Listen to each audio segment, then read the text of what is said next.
What's up, ladies and gentlemen, boys and girls, and my dear CSK fans? Welcome to my YouTube channel. After a painful experience, நேத்து சேப்பாக்ல நானும் மதன் ரெண்டு பேருமே நேத்து match பார்த்தோம். Of course தனித்தனியா போயிருந்தோம்.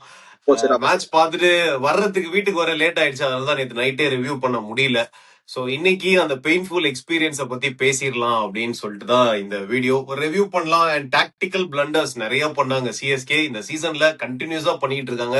ஒரு சில விஷயம்லாம் எனக்கு சத்தியமா புரியல. ஒரு பேசிக் கொஸ்டின் என்னன்னா மதன், ஒரு வின்னிங் காம்பினேஷனை எதுக்கு மாத்துறீங்க? Why would you want mess up something? See, நம்ம 2 match back to back win பண்ணோம் ஹோம்ல. அதுக்கப்புறம் எஸ்ஆர்ஹெச் கூட தேவையில்லாம ஒரு காம்பினேஷனை ஒண்ணு மாத்துனீங்க, அடி வாங்குனீங்க. அதுக்கப்புறம் மும்பைக்கு போய் ஒரு சரியான சம்பவம் பண்ணிட்டு வந்தீங்க. மறுபடியும் வந்து அந்த காம்பினேஷனை எதுக்கு மாத்துறீங்க? நம்பர் 3ல சர்ஃபராஸ் நல்லா தானே ஆண்டாரு, ஒரு இம்பாக்ட் கொடுத்தாரு. எதுக்கு இப்போ ஊர்வில் பட்டேல நீங்க இறக்குனீங்க? எனக்கு புரியல முதல்ல. எனக்கு என்னன்னா, நம்ம ஃபேன்ஸ் வந்து இமோஷனலா ஏதாவது சொல்லுவாங்க, இவனை மாத்து, அவனை மாத்து, இவனை கொண்டு வா, இவனை டிராப் பண்ணுன்ட்டு. மேனேஜ்மெண்ட் லெவல்ல நீங்க என்ன அந்த அவுட் சைட் நாய்ஸுக்கு எல்லாம் வந்து கேட்டுக்கிட்டு இருக்கீங்களா? ஃபேன்ஸுக்காக நீங்க ஏதாவது பண்ணுவீங்களா? எனக்கு புரியல. எதுக்கு ஊரில் பட்டேல் தேவையா நமக்கு? யாராவது சரியா பண்ணலன்னா நமக்கு பண்ணிருக்கலாம். எனக்கு சத்தியமா ஐ டென்ட் எக்ஸ்பெக்ட் ஊரில் பட்டேல நம்பர் 3ல கொண்டு வருவாங்க. கொண்டு வந்து சர்ஃபராஸ் கான வந்து இம்பாக்ட்ல வச்சுக்கிட்டு, அதுவும் 2 விக்கெட் போன உடனே சர்ஃபராஸ் உள்ள கொண்டு வருவாங்க. அது மாதிரி ஏதாவது முட்டாள்தனம் யாராவது பண்ணுவாங்களா? நீங்க ராமகிருஷ்ணா காஷ் இருக்காரு, ஆட விடுங்க. டிவால் ப்ரூவிஸ், சிவம் டுபேவை ஆட விடுங்க. அவங்க எல்லாம் பர்ஃபார்ம் பண்ணல, 5 விக்கெட் 6 விக்கெட் போயிடுச்சுன்னா நீங்க ராமகிருஷ்ணா காஷை கூட பண்ணலாமே. ஏன்னா நீங்க முகேஷ் சௌத்ரிய வந்து அவர் கொஞ்சம் போட்டிருந்தாருன்னா கொஞ்சம் க்ளோஸ் ஆகாது மேட்ச் போயிருக்கோம் Madan. Because it was a good recovery. நம்ம சிஎஸ்கேயோட பேட்டிங் பத்தி பேசுவோம். Your thoughts about the match? Initial தாட்ஸ்னா என்ன சொன்னது, நான் வந்து ரொம்ப நாள் கழிச்சு ஆக்சுவலா மேட்ச் போனேன். தம்பி ஜெர்சி கேட்காமன்னு போற தம்பி, ஜெர்சி வாங்கிட்டப்பா. நான் மேட்ச் போனாதான் ஜெர்சி வாங்குவேன். ஸோ அந்த தாட் ப்ராசஸ்ல வந்து இந்த வாட்டி வாங்கிட்டேன். என்ன இனிஷியல் தாட்ஸ்னா, அவங்க ஃபர்ஸ்ட் என்னன்னா முதல்ல டிஃபென்சிவ் மோட்ல போயிட்டாங்க. எதுக்கு உருவில் போயிட்டு நீங்க சொன்ன அதே கொஸ்டின்ஸ் தான். பிச்சோட கண்டிஷன் பாத்தீங்கன்னா அப்படியே பால் அலையுது. எம்சி அப்பர்ல தான் பார்த்தேன், பால் அப்படியே அலையுது. ரபாடா போடுறப்போ சிராஜ் போடுறப்போ அந்த ஸ்விங் ஆகுதுன்றப்போ உங்களோட பிரைமரி ஸ்விங் பவுலர் யாரு? ஓவர்டன் கிடையாது. ஓகேங்களா, கண்டிப்பா ஓவர்டன் கிடையாது. அதுக்கப்புறம் செகண்ட் பேசுறாரு Anshul Kamboj is kind of deck bowler. Anshul Kamboj swing பண்ணாரு, பட் கொஞ்சம் தான் பால் ஸ்விங் ஆகும். பட் ஆனா அவரோட பேஸ் ஸ்விங் பவுலர் யாரு? ஒரே கேள்வி, முகேஷ் சௌத்ரி. எப்படி நீங்க சாக்ரிஃபைஸ் பண்ணா? நான் ஒத்துக்கிறேன், நம்மளே வந்து பேசிருக்கோம் ஃபுட்பால் ஸ்கோர் கார்டு வந்தா ஒரு பிளேயர் வேணும்னு சொல்லிட்டு. இது ஃபுட்பால் ஸ்கோர் கார்டு கிடையாது. உங்களுக்கு யாராவது கமெண்ட்ஸ் பாக்குறவங்க, வீடியோ பாக்குறவங்க பாத்தீங்கன்னா நேரா போய் எஸ்ஐ T20 பிரீமியர் லீக்ல வந்து ஃபைனல் என்ன நடந்தது பாருங்க. 158 ஸ்கோர். அந்த இடத்துல யார் 100 அடிச்சான்னு பாருங்க, உங்களுக்கு யார் ஆனான்னு தெரியும். 103 பிரவிஸ் அடிச்சாரு. இதே ஸ்கோர், இதே ஐடியல் கண்டிஷன்ஸ் அப்படியே அவுட்றாங்க. பிரவிஸ் மேல ட்ரஸ்ட் பண்ணுங்க, அவர் அடிச்சு தூக்கி அடிக்கிற ஓகே. பட் நீங்க நம்பர் 4 அப்படியே ட்ரஸ்ட் பண்ணி பிரவிஸ் இறக்கிருந்தா, நான் சர்ஃபராஸ் கானோட நம்பர் 3 பண்ணதும் இது. ஏன்னா அவருக்கு ஒரு மோட்டிவ் இருக்கும், அவர் ஆர்டர் மைண்டே இருக்காது, நீ ஒரு இம்பாக்ட் பிளேயர் தான் சொல்லிட்டு இருந்திருக்கும். சோ நீங்க காம்பினேஷன் உடைச்சது முதல் தப்பு. அண்ட் ரெண்டாவது தப்பு, சர்ஃபராஸ் கான இமீடியட்டா இம்ப்ளாய் பண்ணுது. உங்களுக்கு அந்த பிச்சில கொஞ்சம் பவுலிங்க்கு ஸ்விங் இருக்குன்றப்போ கொஞ்சம் ஆசஸ் பண்ணி ருத்ராஜ் கிட்ட வந்து முதல்ல ஏதாவது ட்ரெஸ் கொடுறப்ப பேசி பிச்சில் இருக்கு, அடுத்து விக்கெட் ஆனா இம்பாக்ட் இருக்கலாமோ ஒரு தாட் ப்ராசஸ் இருந்து ராமகிருஷ்ணா காஷ் இறக்கி இருந்தா உனக்கு ஸ்விங்கும் ஆச்சு, பவுலிங் ஆச்சு. வெங்கடேஸ்வரி எப்ப டிப்ளாய் பண்ணாங்க ஆர்சிபி? இவன் தான் அந்த கேமை தோத்துட்டோம், பட் தே வெயிட்டட் டில் அந்த ரப்பர் பேண்ட் இருக்கிற வரைக்கும் பாக்குறாங்க. அந்த மாதிரி வந்து கொஞ்சம் வெயிட் பண்ணி இறக்கிக்கலாம். பிகாஸ் இது கண்டிஷன்ஸ் தான் கிங். இது ஒரு பாட்டா விக்கெட் ஓகே, ஒரு மிஸ்டேக் அவுட் ஆயிட்டாங்க, 2 ரன் அவுட் ஆயிட்டாங்க அப்படின்னா okay, I'm okay with it. Surprise card impact. But பிச்சில் இவ்வளவு பர்ச்சஸ் இருக்கு. ரஷித் கானே ஒரே ஓவர் தான் போட்டாரு, பிரைம் ஸ்பின்னரே ஒரே ஓவர் தான் போட்டதுக்கான இவ்வளவு ஸ்விங் இருக்குன்னு பாத்துக்கணும். ஜேசன் ஹோல்டர் நல்லா போட்டாரு.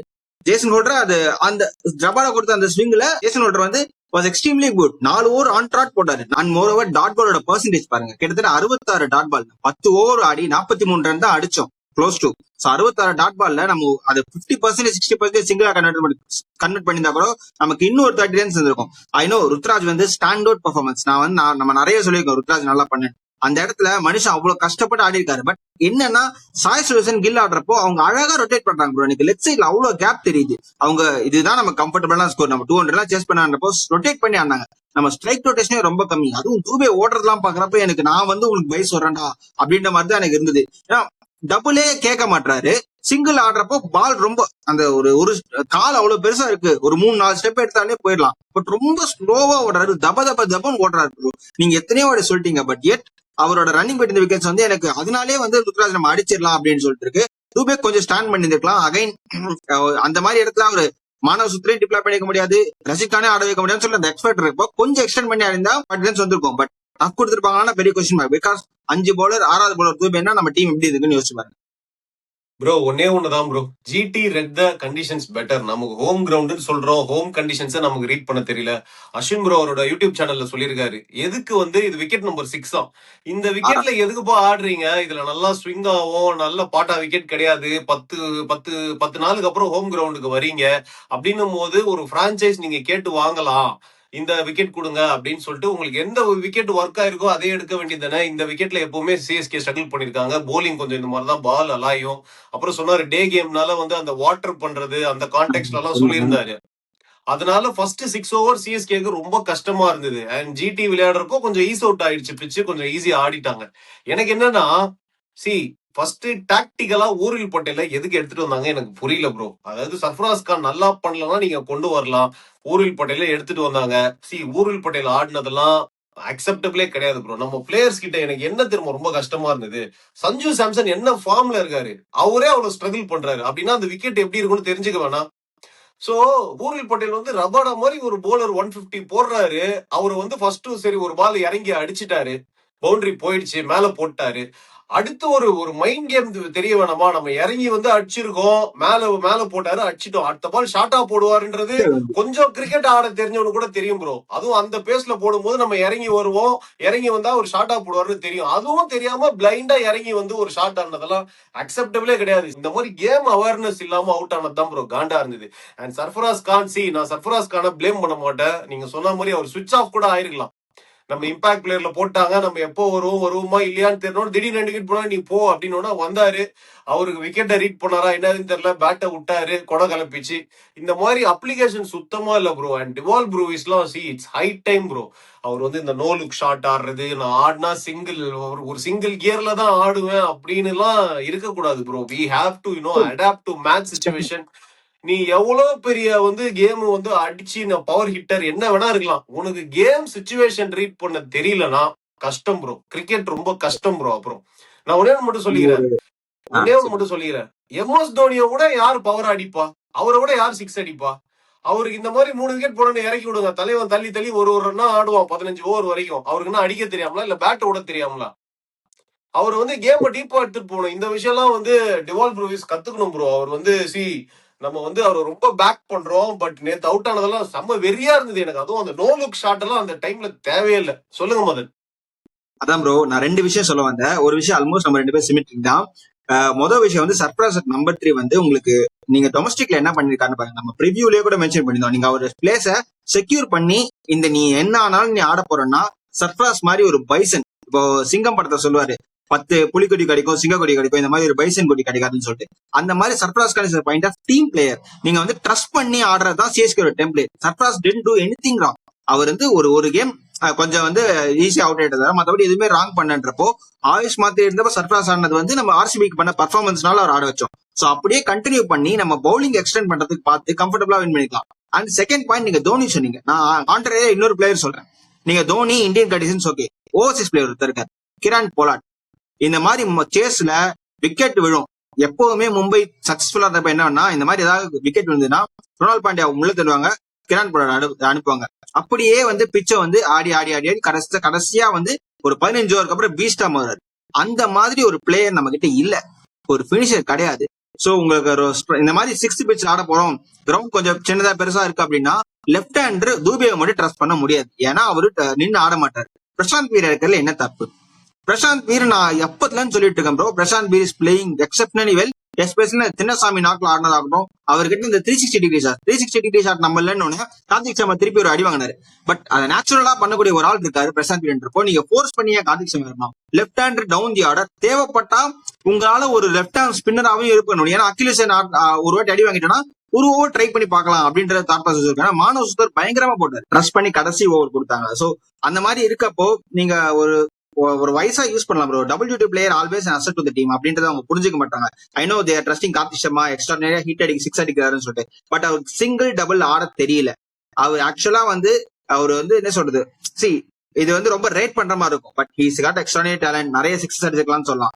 பட் சிச்சுவேஷனுக்கு ஏத்த மாதிரி ஆடுறது தான் ப்ரோ. இப்போ வைபவ் சூரியன் செக்யூர் எடுத்தீங்கன்னா நம்ம சுத்தரா சொல்றோம், பட் சம்டைம்ஸ் அவர் டிஃபென்ஸ் ஆடுறாரு. நான் டிஃபென்ஸே ஆட மாட்டேன், டிஃபென்ஸ் ஆடினாலும் பாலை விடுற மாதிரி ஆடுறது வந்து கொஞ்சம் வந்து இருக்கும். அவங்க கார்த்திக் சர்மா மேல காமிச்ச மேல ட்ரஸ்ட்டை வந்து கொஞ்சம் பிரசாந்த் வீரர் மேல காமிச்சா இன்னும் பெட்டரா இருக்கும்னு எனக்கு தோணுது. அண்ட் மூவிங் ஃபார்வர்ட் பிரசாந்த் வீரோட ஆடினா பெட்டரா இருக்கும். பிகாஸ் தூபேவை ஒரே லெஃப்ட் ஹேண்டரா வச்சு டீம்ல ஆடினா நம்ம வந்து ஈஸியா பொட்டம் மட்டும் போயிடுவாங்க. ஒரே லெஃப்ட் ஹேண்டர் தான், அவர் விக்கெட் எடுத்தா நம்ம ஈஸியா லெஃப்ட் ஆர்ம் யூஸ் பண்ணலாம், லெக் ஸ்பின்னர் யூஸ் பண்ணலாம்னு சொல்லிட்டு ப்ராக்டிஸ் பண்ணுவோம். ஸோ அதனால I believe it's high time to bring Prashant Veer இந்த மிடில் அண்ட் சர்ஃப்ராஸ் கான் தான் ஆட வைக்கணும்ன்றது என்னோட தாட்ஸ். எனக்குமே அதான் ப்ரோ. கார்த்திக் சர்மா நான் முன்னாடியே சொல்லியிருக்கேன், இன்னும் கூட இந்த ஐபிஎல் லெவலுக்கு ஐ பிலாங் ஹியர் அப்படின்ற மாதிரி ஒரு பர்ஃபார்மன்ஸோ ஒரு பாடி லாங்குவேஜோ எனக்கு தெரியல ப்ரோ. ஏன்னா ருத்ராஜ் வந்து அந்த பாட்காஸ்ட்ல எல்லாம் அம்பத்தி ராயுடு மாதிரி ஒரு பிளேயர் எல்லாம் சொன்னாரு. அம்பத்தி ராயுடுல ஒரு 5% கூட எனக்கு தோணல. I be very honest. அவர்கிட்ட டெஃபினட்டா ஸ்கில்ஸ் இருக்கு, அதனாலதான் அவரை பேக் பண்றாங்க, நெட்ஸ்ல பாக்குறாங்க, எல்லாம் ஓகே. பட் மேட்ச் சிச்சுவேஷன்ல இன்னும் ஒரு டெலிவர் பண்ணல. சோ நீங்க சொன்ன மாதிரி definitely Prashant Veer, I like what I saw in Prashant Veer against RCB. So அவருக்கு அந்த சான்ஸ் கொடுக்கலாம். அவருக்கு அந்த நல்ல டெம்பரமெண்ட் இருக்கு, சிங்கிள்ஸ் ரொட்டேஷன் எல்லாம் பண்றாரு, பிக் ஷாட்ஸும் அடிக்கிறாரு. கார்த்திக் சர்மா கொஞ்சம் ஒன் டைமென்ஷனலா இருக்கிற மாதிரி இருக்கு. பிரசாந்த் வீரை பேக் பண்ணா பெட்டரா இருக்கும்னு நினைக்கிறேன். சொல்லுங்க மதன். அண்ட் மோர் ஓவர் நம்ம ஜிடிக்கு கிரெடிட்ஸ் ஆனோம். சாய் சுதர்சன் வந்து எப்படி ஆடினார் தெரியுமா? நம்ம பாக்குறப்ப எதுவுமே ஏரியல் ஷாட்ஸ் கிடையாது. நம்ம ஆளுங்க அடிக்கிறது எல்லாமே தூக்கி அடிச்சா 6 போகும்னு நினைக்கிறாங்க. பட் அவங்க வந்து கன்வெர்ட் பண்றாங்க. அந்த பிளாட்டா அடிச்சு அதுக்கப்புறம் உங்களுக்கு போகுது. சுப்மன் கில் அடிச்ச ஷாட்லாம் வந்து ஃபர்ஸ்ட் 6 பால் இங்க லெக் சைடு வருது, ஜஸ்ட் டைவ் தான் பண்ணி விட்டாரு. சோ அந்த மாதிரி டாப் பண்ற பிளேயர் வந்து நம்ம கிட்ட கிடையாது. அடிச்சா மரண அடி தூக்கி தான் அடிப்பேன்னா அது வான்கடே சின்ன சாமியிலே செட் ஆகும். பட் நீங்க கண்டிஷன் ஆக்சஸ் பண்ணணும், கிரவுண்ட் பெருசு. சோ நிறைய இம்ப்ரூவ் பண்ணும் ப்ரோ. இப்ப கூட நம்ம வந்து பிளே ஆஃப் போலாம், அடுத்த 3 மேட்ச் ஜெயிச்சான்னு சொல்லலாம். பட் அந்த பிளே ஆஃப் போனா ஃபைட் பண்ணக்கூடிய கேப்பபிலிட்டி கொஞ்சம் கம்மியா தான் இருக்கு. அந்த ஃபைட் பண்ற பிளேயர்ஸ் வந்து நீங்க சிவம் துபே, டிவால் பிரவிஸ் இவங்க எல்லாம் பீஸ்ட் மாதிரி ஃபார்முக்கு வந்தா மட்டும்தான். ஏன்னா நம்ம அவ்வளவு ஈஸி கிடையாது. ஏன்னா ஃபர்ஸ்ட் பிளேஸ் செகண்ட் பிளேஸ் வந்து பஞ்சாப் ஆர்சிபி சீல் பண்ண போறாங்க. அண்ட் ஆர்ஆர் எஸ்ஆர்எஸ் மரண ஃபார்ம்ல இருக்காங்கன்றப்போ தேர்ட் ஃபோர்த் பிளேஸுக்கு 4th பிளேஸ்க்கு 14 பாயிண்ட்ஸ் தான் குவாலிஃபை ஆக முடியும். அந்த மாதிரி தான் ஃபைட்டே போயிட்டு இருக்குன்றப்போ நீங்க ஸ்டெப் அப் பண்ணி ஆகணும். டீமை வந்து இதுதான் பிளே ஆஃப் போற வரைக்கும், இதுதான் பிளே ஆஃபே போக மாட்டேன்னு நினைச்சிட்டா அதுக்கப்புறம் நீங்க சான்ஸ் கொடுங்க யாருக்காவது. இல்ல ராமகிருஷ்ணா கோஷ் ஆரம்பிங்க. எனக்கு என்னன்னா ப்ரோ, நம்பிக்கை இல்ல ப்ரோ பிளே ஆஃப் போகணும்னு. ஃபார் அ சிம்பிள் ரீசன், ஒரு மொமெண்டம் ரொம்ப முக்கியம் ப்ரோ ஒரு டீமுக்கு.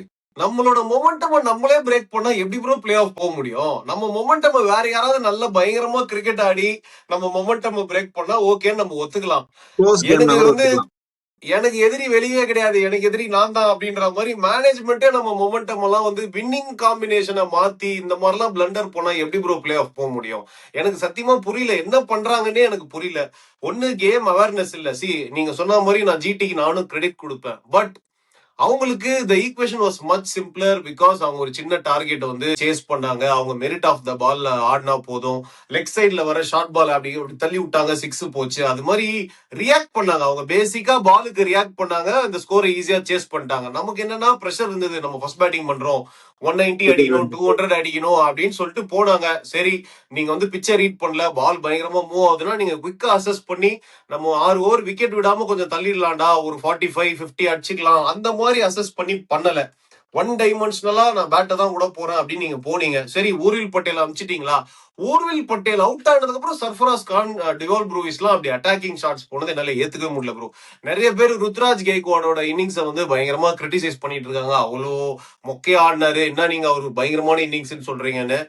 ஐ would rate is innings one of the best knocks of Ruturaj Gaikwad. But ஒரே ஒரு விஷயம் மட்டும் தான் எனக்கு ருத்ராஜ் பெட்டரா பண்ணிருக்கலாம்னு தோணுச்சு, சிங்கிள்ஸ் ரொட்டேட் பண்ணிருக்கலாம். நிறைய dot balls bro, unacceptable bro. என்ன பகுல் அப்படி ஆகுது, விக்கெட் ஆடவே முடியலடா, அப்படியே தொடவே முடியலன்ற மாதிரிலாம் கிடையாது. எல்லாமே வெல் லெஃப்ட். நீங்க டிஃபென்ஸ் வச்சிருந்தா கூட பரவாயில்ல, பாலே பேட்ல படல, தேசன் போல்ட் பண்ணல, அப்படிதான் இருந்தது.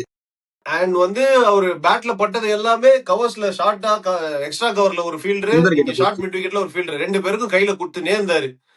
அது வந்து கொஞ்சம் பெட்டரா ஆடி இருக்கலாம். ருத்ராஜ் டெஃபினட்டா ஸ்டார்டிங் ஆஃப் த இன்னிங்ஸ் செம்மையா ஆரம்பிச்சாரு, 2 பால் 2 பவுண்டரி அடிச்சாரு. அதுக்கப்புறம் பாத்தீங்கன்னா 39 பால்ல அரௌண்ட் 18 ரன் இருந்தாரு ப்ரோ. அதுக்கப்புறமா the way he accelerated, kudos. அடி வாங்கினதுக்கு அப்புறமா தான் அடிச்சாரு, அது வரைக்கும் அடிக்கல. ஆக்சுவலா 12 ஓவருக்கு நம்ம 51 ரன் இருந்தோம். அதுக்கப்புறம் ஆக்சிலரேஷன் பாருங்க, லாஸ்ட் 8 ஓவர்ல 109 ரன் கிட்ட அடிச்சிருக்கோம், 108 107 ரன் அடிச்சிருக்கோம். இதுல வந்து அந்த சிங்கிள்ஸ் எல்லாம் கன்வெர்ட் பண்ணிருந்தாங்கன்னா, டாட் பால் எல்லாம் சிங்கிளா கன்வெர்ட் பண்ணிருந்தா 175 ஈஸியா நம்ம ஸ்கோர் பண்ணிருக்கலாம். அங்கதான் மிஸ் ஆச்சு. இன்னும் கூட கேம் டைட்டா போயிருக்கும். சோ இந்த மாதிரி பேசிக் விஷயங்கள் தான் சொதப்புறாங்க. எனக்கு தெரிஞ்சு மெயினா நமக்கு வந்து பேக் ஃபயர் ஆனது அந்த ஊர்வில் பட்டேல்ல நம்பர் 3 அமிச்சது தான் ப்ரோ. அதாவது முகேஷ் சௌத்ரி உள்ள இறக்காம சர்ஃபராஸ் கான டப்புன்னு இம்பாக்ட் பிளேயரா அமிச்சாங்க பாத்தீங்களா, அங்கேயே we lost the game. Power பிளேலே மேட்ச் முடிஞ்சிருச்சு என்ன பொறுத்த வரைக்கும். அதுக்கப்புறமா we were only doing damage control. And Shivam டூபேலாம் எனக்கு என்ன சொல்றதுன்னே தெரியல ப்ரோ. சிவம் டூபேலாம் ரொம்ப போரா ஆடிக்கிட்டு இருக்காரு. அவர் வந்து சிஎஸ்கே 2022ல அவரோட பெர்ஃபார்மன்ஸ் எல்லாம் பார்த்துட்டு என்னடா ஆடுறாரு, ஃபுட் ஒர்க்கும் இல்ல, ஒன்னும் இல்ல, என்னடா இவர் ஆடுறாப்ல, இவர் எப்படா பெரிய பிளேயர்னு சொல்றாங்கன்னு நான் யோசிச்சிருக்கேன். அதுக்கப்புறமா ஹி இம்ப்ரூவ்ட் இஸ் கேம் பயங்கரமா. வேர்ல்டு கப்ல அப்படி ஒரு பர்ஃபார்மரா இருந்துட்டு சிஎஸ்கேக்கு வந்து இப்படி ஆடவே தெரியாத மாதிரி ஆடினா என்னத்த சொல்றது. நேத்து கூட வந்து அது ஸ்லாட் பால் தான் ப்ரோ, அடிக்க வேண்டிய பால் தான். ஆனா அவர் பாலை வாட்ச் பண்ணாம கண்ணை மட்டும் சுத்துறாரு ப்ரோ. வர வர லாஸ்ட் 2 மேட்ச் அப்படிதான் அவுட் ஆயிருக்காரு. சொல்லுங்க மதன். ஓல்டும் அப்படிதான். நீங்க சொல்றதுதான். சரி, எனக்கு வந்து நம்ம ஆல்ரெடி நம்மளோட முதல் பிரிவியூல நம்ம பேசினது என்னன்னா, middle order between Dewald Brevis and Shivam Dube ரெண்டு பேரையும் பேரப்பா சேர்ந்து ஆட விடுங்க. பட் எனக்கு தெரிஞ்சு ஒரு வாட்டி கூட அவங்க சேர்ந்து ஒண்ணா இவங்க ரெண்டு பேர் ஆடினாங்கன்னா பிரவிஸ் வந்து உங்களால கண்ட்ரோல் பண்ண முடியும். பேஸ் ஸ்பின்னர் ரெண்டுமே. சிவம் துபேனா ஸ்பின்னரே போட மாட்டாங்க. ஒரு பிளேயர் வந்தா நான் ஸ்பின்னையே போட மாட்டேன்னு ப்ரிசர்வ் பண்றாங்கன்னா அந்த பிளேயர் எவ்வளவு டேமேஜ் பண்ணிருக்கோம். அதை யூஸ் பண்ற மாதிரி ஒரு டாக்டிக்கல் பிரில்லியன்ஸ் வேணும். அது இருக்கா? டெஃபினட்டா கிடையாது. இப்ப சிவம் துபேவும் டிவால் பிரேவிஸும் மிடில் ஆர்டர்ல ஆட முடியும்னா எப்ப ஆட முடியும்? ரெண்டு பேரும் பேக் டு பேக் வந்து ஆட முடியும். சோ அந்த தாட் ப்ராசஸ் எங்க வரும் உங்களுக்கு? அப்ப மிடில் ஆர்டர் தான் ஆட வைக்கணும். 9 ஓவர்ஸ்க்கு அப்புறம் என்ன நம்பி நான் சிவம் துபே டிவால் பிரேவிஸ் ஆட வைக்கிறேன். எனக்கு பினிஷர் இல்லனாலும் பரவாயில்ல, இவங்க ரெண்டு பேரும் எக்ஸ்டெண்ட் பண்ணி ஆட முடியும். அவங்களை ட்ரஸ்ட் பண்ணுங்க. விக்கெட் கேன் ஹேப்பன், விக்கெட் போகும், என்னன்னா பண்ணலாம். அதுக்கு பின்னாடி பிரில்லியன்ஸா டாக்டிக்கலா யூஸ் பண்ணுங்க. இம்பாக்ட் பிளேயர்னு சொல்றேன். நிறைய டீம் டாப் ஹெவியா வச்சு ஆடுறாங்க ப்ரோ. நீங்க ஜிடிஏ எடுத்துங்க, 3 பேர் போனா கிடையாது. பட் அது தில்லு தான் ஆடுறாங்கல்ல, நம்ம இந்த விக்கெட் விடக்கூடாதுன்னு சொல்லிட்டு. சோ அந்த மாதிரி நீங்க ட்ரஸ்ட் பண்ணி ஆடுங்க. வரவெல்லாம் பேட் விட்டு அப்படி பாரு. ருத்ராஜ் கேக்கட் செமையா ஆடினாரு. சஞ்சு சாம்சன் எல்லா கேமும் உங்களுக்கு ஜெயிச்சு கொடுக்க மாட்டாரு. அவர் ஆல்ரெடி ஜெயிச்ச 3 மேட்ச்ல 2 மேட்ச் 100, அடுத்த மேட்ச் 50 அடிச்சிருக்காரு. சோ அந்த மாதிரி ஒரு பிளேயர் எப்பவுமே அடிக்கணும்னா டீம் எப்படி பெர்ஃபார்ம் பண்ணணும்? இது வந்து கலெக்டிவ் ஸ்போர்ட். யாராவது ஒருத்தர் ஸ்டெப் அப் பண்ணணும். நிறைய அன்ஷுல் கம்போஸ் எல்லாம் பிரீத்திங் ஃபயர் என்னமா போலிங் போட்டார் ப்ரோ.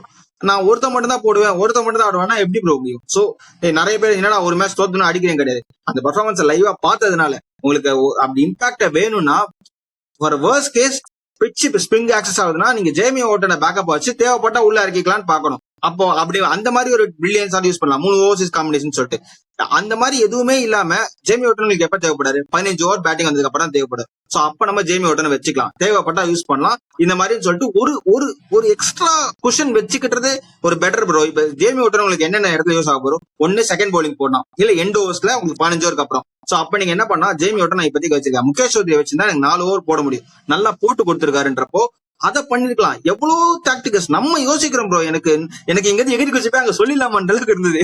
அந்த மாதிரி எனக்கு நம்ம ப்ரிவியூல என்ன ப்ரோ சொன்னேன்? நான் சொன்னேன்ல, அகேல் ஹுசேன் பிளேயிங் லெவல்ல ஆடணும். குர்ஜப்னீத் சிங்க நீங்க இதுல வைங்க. குர்ஜப்னீத் சிங், ராமகிருஷ்ணா காஷ் எல்லாம் நீங்க இம்பாக்ட்ல வச்சுக்கோங்க. ஏன்னா குர்ஜப்னீத் சிங் நீங்க வந்து 2 ஓவர் தான் யூஸ் பண்றீங்க. அதுவும் பவர் பிளேக்கு அப்புறமா அவர் டெத் ஓவர் ஸ்பெஷலிஸ்டா தான் நீங்க பாக்குறீங்க. முகேஷ் சௌத்ரி ஒரு நீங்க நியூ பால் போலரு, அந்த விக்கெட் எப்படி இருக்குன்னு நீங்க ரீட் பண்ணிருந்தா டெஃபினட்டா அவர் இம்பாக்ட்ல போட்டிருக்க மாட்டீங்க. எனக்கு அதுதான் ப்ரோ புரிய மாட்டேங்குது. குர்ஜப்ரீத் சிங் இம்பாக்ட்ல வச்சுட்டு முகேஷ் சௌத்ரி ஆடி இருக்கணும் நேத்து. பட் அதுக்கு ஆப்போசிட்டா ஒண்ணு பண்றாங்க. என்ன பண்றாங்கன்னே புரியல. இவ்வளவு கூடவா உங்களுக்கு தெரியாது? நாங்க கிரிக்கெட் பாக்குறவங்க எங்களுக்கு இவ்வளவு தெரியுது. லோவஸ்ட் லெவல் கிரிக்கெட் ஆடி இருக்கனால எனக்கே இவ்வளவு தெரியுது, உங்களுக்கு இது கூடவா தெரியாதுன்ற மாதிரி தான் இருக்கு ப்ரோ. நான் வந்து ருத்ராஜ் கேக்வாட் சரியா ஆட மாட்டேன்றாரு, சிவம் டுபே சரியா ஆட மாட்டேன்றாரு. யாரையும் நான் வந்து விளையாடுறத கூட நான் கிரிட்டிசைஸ் பண்ண மாட்டேன் ப்ரோ. ஏன்னா கிரிக்கெட் ரொம்ப கஷ்டம். நம்ம இங்க இருந்து பேசலாம், அங்கங்க ஆடுறவங்களுக்கு தான் தெரியும். ரொம்ப கஷ்டம் தான், கிரிக்கெட் ரொம்ப கஷ்டம். நான் வந்து எப்பவுமே சொல்லுவேன். இந்த கமெண்ட்ஸ்ல வந்து ஈஸியா சொல்லிட்டு போயிடுவாங்க. அவங்களுக்கே நான் சொல்லுவேன், அதாவது கமெண்ட் போடுறது ரொம்ப ஈஸிங்க, கண்டென்ட் பண்றது ரொம்ப கஷ்டம்னு வேணும். ஆனா கண்டென்ட் கூட பண்ணிடலாம், கண்டென்ட் பண்றது கூட ஈஸிங்க. ஆனா கிரிக்கெட் ஆடுறது ரொம்ப கஷ்டம். சரிங்களா? எனக்கு என்னன்னா, நான் விளையாடுறவங்களை கூட நான் தப்பு சொல்ல மாட்டேன். ஆனா இந்த மாதிரி டாக்டிக்கல் பிளண்டர்ஸ் பண்றாங்க பாத்தீங்களா? ஒரு வின்னிங் காம்பினேஷனை மாத்துறது, 2 விக்கெட் போனோம்னா சர்ஃபராஸ் கான இம்பாக்ட் பிளேயரா அனுப்புறது. முகேஷ் சௌத்ரி பயங்கரமா போன மேட்ச் எப்படி குவிண்டன் டிகாக் எல்லாம் தெறிக்க விட்டாரு. குவிண்டன் டிகாக் என்ன ஃபார்ம்ல இருக்காரு, வான்கடையில தெறிக்க விட்டாரு. அவரை கொண்டு போய் நீங்க வந்து இம்பாக்ட் பிளேயர்ல வச்சு அவரை யூஸ் பண்ணாம இருக்குது. இதெல்லாம் எலிமெண்டரி ஸ்கூல் மிஸ்டேக் ப்ரோ. அதுதான் வைத்தறிச்சலா இருக்கு. அதனாலதான் கோபம் வருது. நம்ம டீம் மேல கோபம் வர்றதுக்கு காரணமே இதான். அதுதான் ப்ரோ. இப்ப அகைன் எனக்கு அந்த இன்னொரு விஷயமும் நான் பார்த்தேன். ஸ்ட்ராட்டஜிக் டைம் அவுட்ல வந்து த இன்வால்வ்மெண்ட் ஆஃப் சப்போர்ட் ஸ்டாஃப். ஒரே ஒருத்தர் தான் வராரு, கூட ஒருத்தர் தண்ணி கொடுக்க வராரு. சோ ஸ்ட்ராட்டஜிக் டைம் அவுட்னா என்ன? அங்க இருக்க சப்போர்ட் ஸ்டாஃப்ல இருந்து ஒரு 2 பேர் 3 பேர் வர. மைக்கேல் எஸ்ஸியை நான் பார்க்கவே இல்லை. மைக்கேல் ஏசி அங்க இருந்து பேசிட்டு இருந்தாரு. ஸ்டீஃபன் பிளமிங் மட்டும் 6 நடந்து வராரு, ஒரு தண்ணி கொடுக்காங்க. பட் அந்த பக்கம் பாத்தீங்கன்னா நெகராவோட எத்தனை பேர் இருந்தாங்க? மேத்யூ ஹேடன் வந்தாரு. சோ அந்த அந்த அவங்க ஒரு டக்குன்னு ஒரு ஹடல் போட்டாங்க. அதெல்லாமே எனக்கு மிஸ் ஆகுது ப்ரோ. என்னன்னு தெரியல. இது வரைக்கும் அவங்க தோனியே பார்த்து பார்த்து பழகிட்டதுனால அந்த மைண்ட் செட்லயே ஓகே ருத்ராஜ் பார்த்து பாருன்னு சொல்லி விடுறாங்களான்னு தெரியல. At sometimes strategic time out தான் உங்களுக்கு கொஞ்சம் எஃபெக்டிவா இருக்கணும். தோனி வந்து 10 செகண்ட் தான் பேசுறாரு, 20 செகண்ட் தான் பேசுவாருன்னா அது அவரோட டீம், அவர் என்ன வேணா பண்ணலாம். இப்ப நிறைய பேர் தோனி இல்லன்னு கமெண்ட் பண்றாங்க. நான் அங்க நிறைய பேர் இன்டர்வியூ கொடுத்திருந்தாங்க. நான் கூட பாலிமர்ல அந்த பார்த்தப்போ நிறைய பேர் என்ன இன்டர்வியூ கொடுத்தாங்கன்னா தோனி இல்ல. எதுக்கு தோனி உங்களுக்கு? அந்த மனுஷன் இது வரைக்கும் என்னென்ன பண்ணிருக்காரு நம்ம டீமுக்காக? 14 வருஷம் எவ்வளவு வருஷம் ஆடி 5 கப் அடிச்சு கொடுத்தா, 2 கப் அடிச்சு. இதுக்கப்புறமும் நீங்க தோனி வந்து பினிஷ் பண்ணி தான் மேட்ச் வின் பண்ணனா இந்த சிஎஸ்கே டீம் இப்படி ஆனாலே பெட்டர் ப்ரோ. அவர் இந்த டீமை அப்படி ஆடி கத்துக்கிட்டு வரணும் தான் விட்டு போயிருக்காரு. அவர் ஒன்னும் காஃப் இன்ஜுரி அதெல்லாம் வந்து டபுள் பாஸ் வேலை தான். இதை நம்ம முதல்ல ப்ரெடிக்ட் பண்ணிருந்தோம். அவர் தேவைப்பட்டா வரணும் தான் பாட்டுக்கும். இப்பயும் அவர் வந்து பினிஷ் பண்ணி கொடுத்தாதான் சிஎஸ்கே டீம் வின் பண்ணுனா, திருப்பி 4 பேர் ஒரு ரிட்டையர் மென்டர் ஆயிப்பா, நீ மென்டர்ஷிப் ரோல் விட்டுறதால திருப்பி ரிட்டையர்மெண்ட்ல இருந்து வெளியே வந்து திருப்பி ஆடி கொடுன்னு தான் சொல்லுவாங்க. இந்த டீம் தோனி இல்லாம நகர்ந்து வின் பண்ணி கஷ்டப்பட்டு வந்தா மட்டும்தான் okay. We have enough chances to celebrate all these things. But இந்த டீம் ஸ்ட்ரகிள் ஆகுதுன்னா அந்த டீமா கத்துக்கிட்டு வந்ததா உண்டு. திருப்பியும் வந்து தோனி அடிச்சு ஜெயிச்சு கொடு, தோனி வந்து 6 அடி அப்படின்னு சொல்லி மற்ற ஃபேன்ஸ் எல்லாம் வந்து சொல்றீங்கன்னா தயவு செய்து புரிஞ்சுக்கோங்க. அவர் 45 வயசு அண்ட் இதுக்கப்புறம் அவர் ஆடி ப்ரூவ் பண்ணி T20 வேர்ல்ட் கப்ல செலக்ட் பண்ற ஆள் கிடையாது. He did enough for the team. Let him sit back and relax. And அதனாலதான் அவர் வரக்கூட மாட்டேங்கிறாரு. எங்க வந்துட்டா கத்துவாங்கன்னு சொல்லிட்டு அப்பயும் தோனி நேற்று கத்திட்டு இருந்தாங்க. நான் பிக்கஸ்ட் தோனி ஃபேன், அண்ணனும் தோனி ஃபேன் தான். பட் எனக்கு அவர் கஷ்டப்பட வேணாம். அவர் தோத்துட்டு வரட்டும், பிரச்சனை கிடையாது. டீம்னா டிரான்சிஷன் 16 வருஷம் ஆச்சு. பஞ்சாப்லாம் கப் அடிச்சு 18 வருஷம், இந்த வருஷம் சேர்த்தா 18 வருஷம் ஆச்சு. பஞ்சாப் எப்படி ஆடுறாங்க? சோ அந்த டீம் வந்து கத்துக்கிட்டு வரட்டும். நம்ம வந்து எப்பவுமே கப் அடிச்சுட்டே இருக்கணும்னு கிடையாது. சோ அந்த டீம் டிரான்சிஷன் ஆகி கத்துக்கிட்டு வரட்டும். ஆர்சிபி பாருங்க, அவங்க அந்த இந்த ஆப்ஷனுக்கு முன்னாடி அவ்வளவு மோசமா ஆடிட்டு இருந்தாங்க அண்ட் மைக்கேஷன். பட் சடனா ஒரு விஷயம் பண்ணி டிரான்சிஷன் பண்ணி டீமா விளையாடுறாங்க. சோ அந்த டீம் அதை கத்துக்கிட்டு வர லேட் ஆகும். அதை கத்துக்கிட்டு டைம் கொடுங்க. தோனி மறுபடியும் ஆடணுன்றது வந்து ஒரு poor thinking in terms of fan base. நீங்க வந்து சொல்லலாம், பட் அவர் ஆடி திருப்பி ஜெயிச்சு கொடுத்தாலோ தோத்து கொடுத்தாலோ அவர் அக்செப்ட் பண்ற நிலைமை இல்ல. அவர் வந்து வேண்டாம். அவர் வந்து மென்டாரா இருக்கிறது பெட்டர். எனக்கு மேபி ஒரு கேம் ஃபேர்வெலுக்காக ஆடுறது மட்டும்தான் தோனியோட ரெக்யர்மெண்டா இருக்கும். எனக்கு தோனி வேண்டாம் ப்ரோ இந்த டீம்ல. அவ்வளவுதான் சொல்லுங்க. இல்ல தலா டிசைட் பண்ணிட்டாரு ப்ரோ. நம்ம வந்து பிளே ஆஃப்க்கு மேத்தமேட்டிக்கலி போக மாட்டோம் அப்படின்னு ஒரு சினாரியோ வந்துருச்சுன்னா அதுக்கப்புறம் வந்து ஒரு மேட்ச் சென்னையில ஆடிட்டு ரிட்டையர்ட் ஆயிட்டு போயிடுவாரு. அதுல அவர் தெளிவா தான் இருக்காரு, அது நல்லாவே தெரியுது. நீங்க சொன்ன மாதிரி ஃபேன்ஸை பொறுத்த வரைக்கும் we all are emotional bro.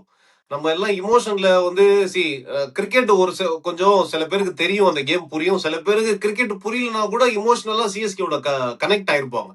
அவங்க எல்லாம் வந்து ஊரில் போட்டியில ஆடு இல்ல தோனியை திரும்ப வர சொல்லு அப்படின்லாம் சொல்லதான் செய்வாங்க. அந்த அவுட் சைட் நாய்ஸ் எப்பவுமே இருந்துகிட்டே தான் இருக்கும்.